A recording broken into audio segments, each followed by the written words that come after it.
All right, guys, welcome back to another one. Fall is upon us, so we're going to talk about doing some rigging for some kingfish today.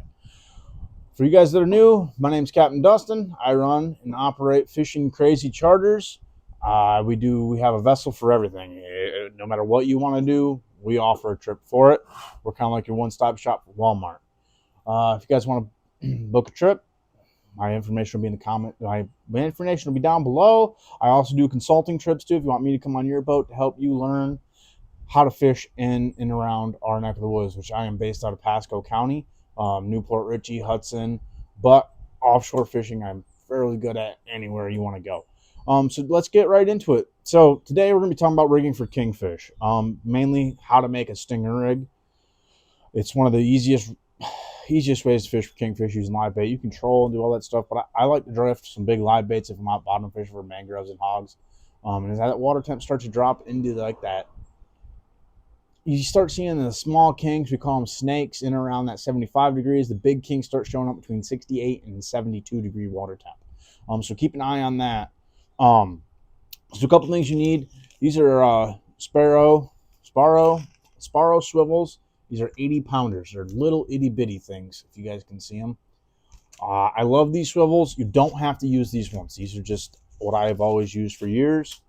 And then this is brown tooth-proof stainless steel wire, and that is 44 pounds.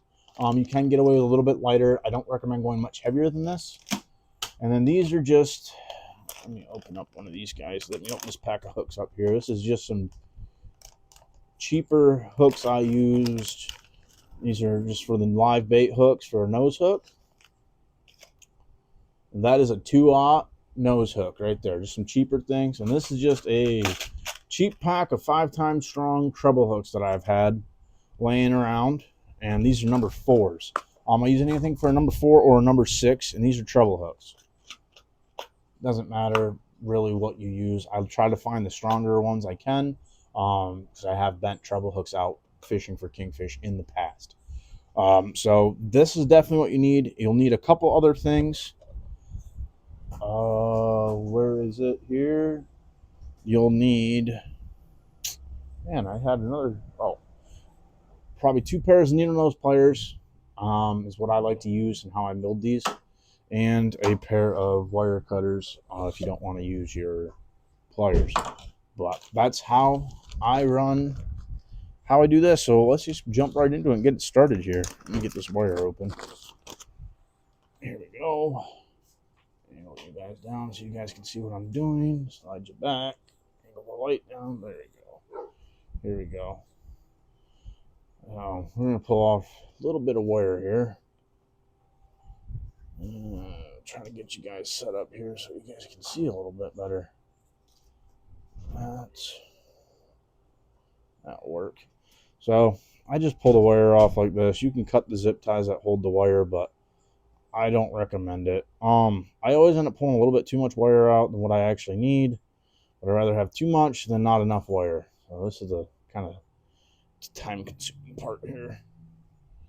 All right, so your first strand is going to be your wire to your swivel to your hook. So we're going to cut this here. This is the haywire twist is what we're going to be doing. Cut, I don't know, that's maybe like a foot. I don't make crazy long. I don't make them crazy long because you just don't have to, in my opinion. The longer they are, kind of the harder they are to put together and keep stored. So what we're going to do is we're going to slide this into the swivel, put your wire in the swivel like so. You're kind of going to make a loop like you're going to tie a fish knot into anything like that. And then I try to pull this pretty small. Try to get it as small as you can. About like that. And then I'll pinch it down here a little ways.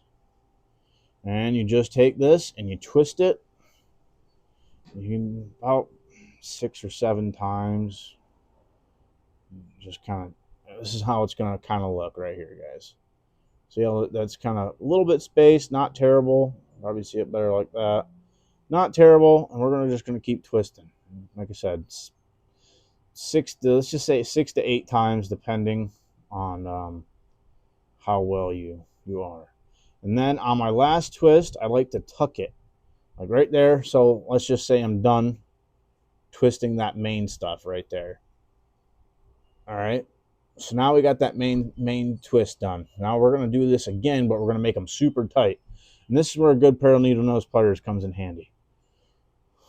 So what I like to do is like take a really good pair of needle nose that pinches real tight right at the very tip of them, and you grab right close, real close to that tag end that's sticking out.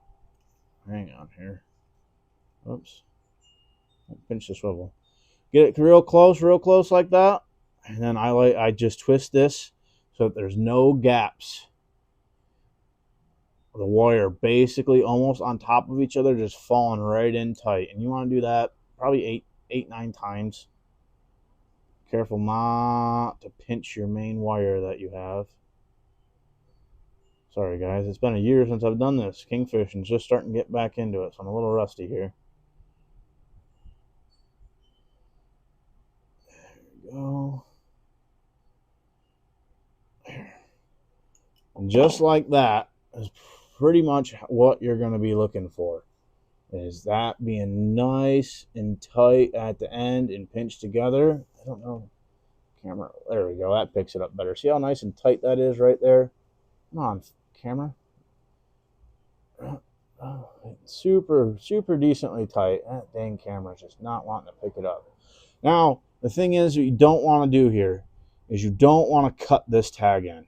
So what happens when you cut this, it leaves a really sharp burr. And when you're handling the fish or when you're grabbing the wire, it's a good way to slice your hand open. So again, what I do is I take a good pair of needle nose and I pinch it right where I want to break it off at, right? Turn this in kind of like, make it look like an L, and then just twist it. And it twists right off. There's my tag end. There's my main line, my main leader. It twists right off. And I'll get rid of, dispose of that tag end. I throw it in a trash can or something. But if you look,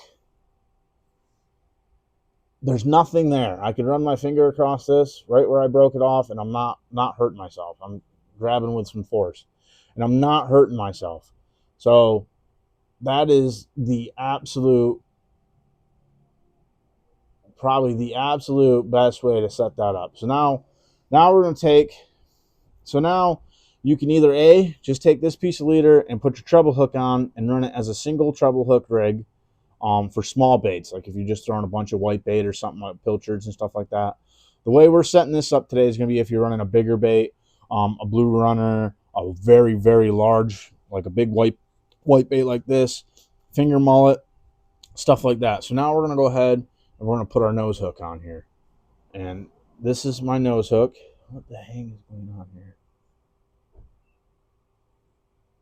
I don't know what the hang. There we go. Whatever. And this is my nose hook. So we're going to do the exact same thing we just did, but right here for our nose hook. Pull it tight. All right. Ow, that was a hook in my finger. And this actually is a little bit shorter than what I'd like. I'd like to have it at least a foot, but I messed up on my measurements. Now we're just going to twist it back through again. Twisty, twisty, twisty. All right, you get her about 8 times again. Take your pliers. You lock her down.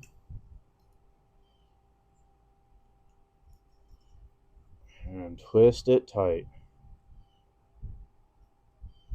The tighter you twist, the better the lockdown power is on this.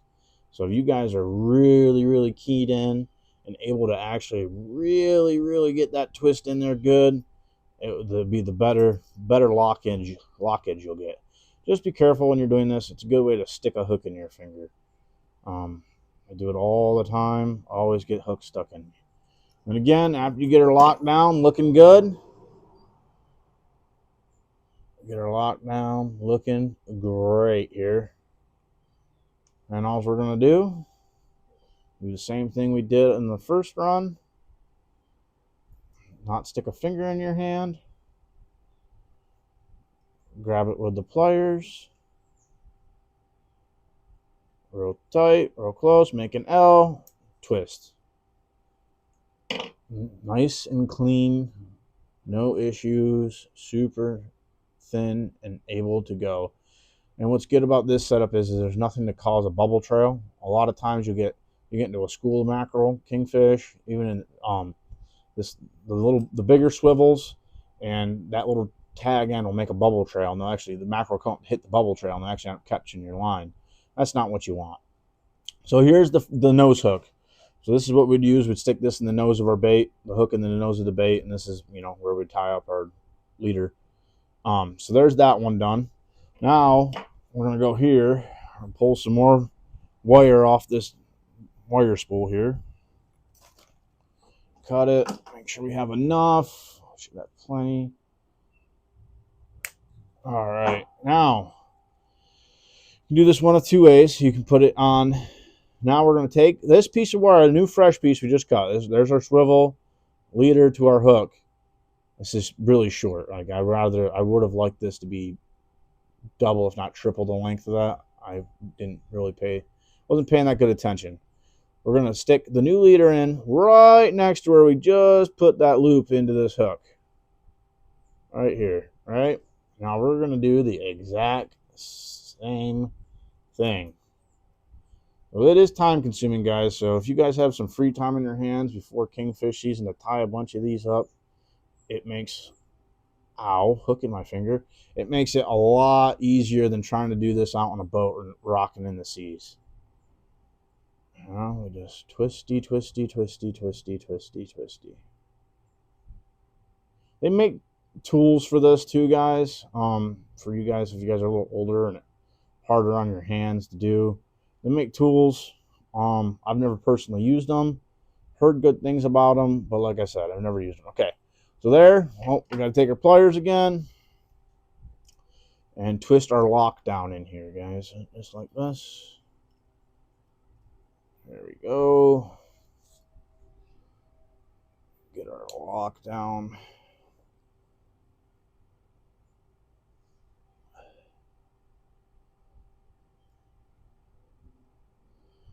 There we go.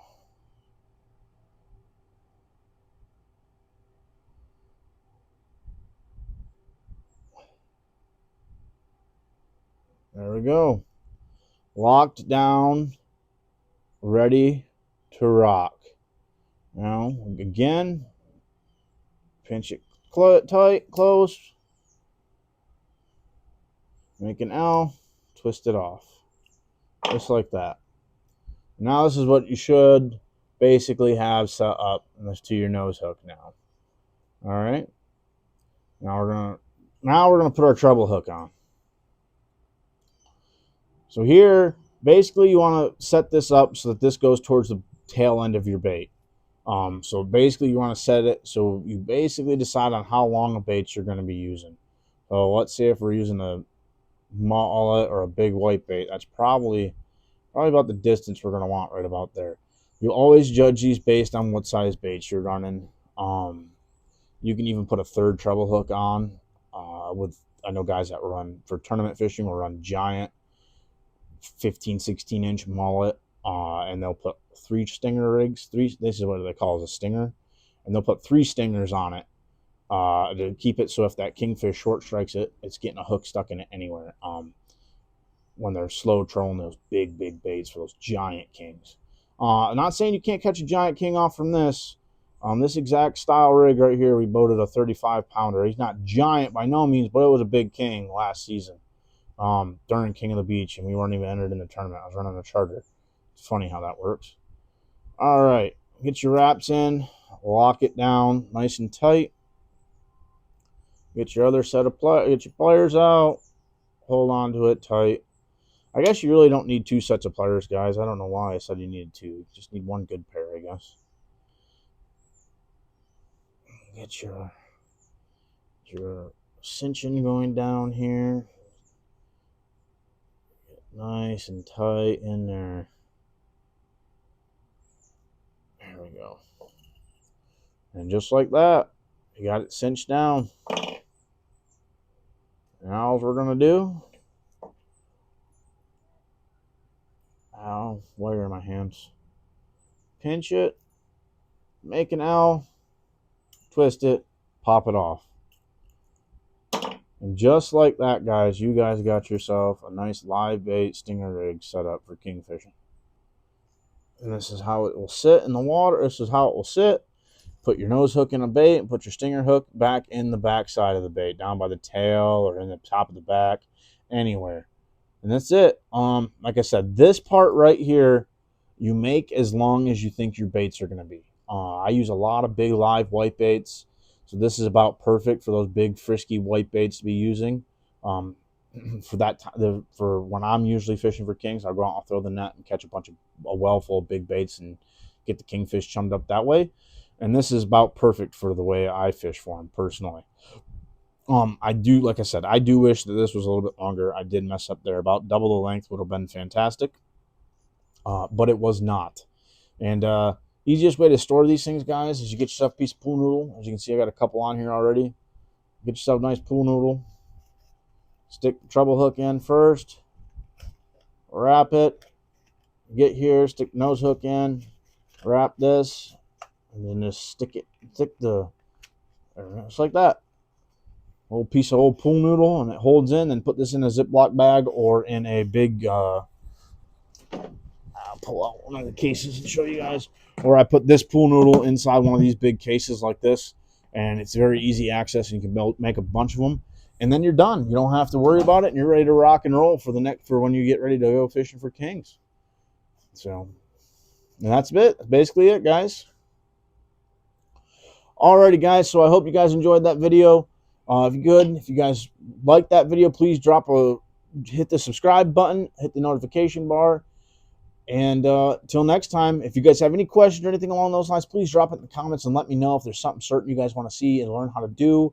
I am a wealth of knowledge of all different types of fishing, everything from backcountry red fishing to a little bit of slow pitch jigging.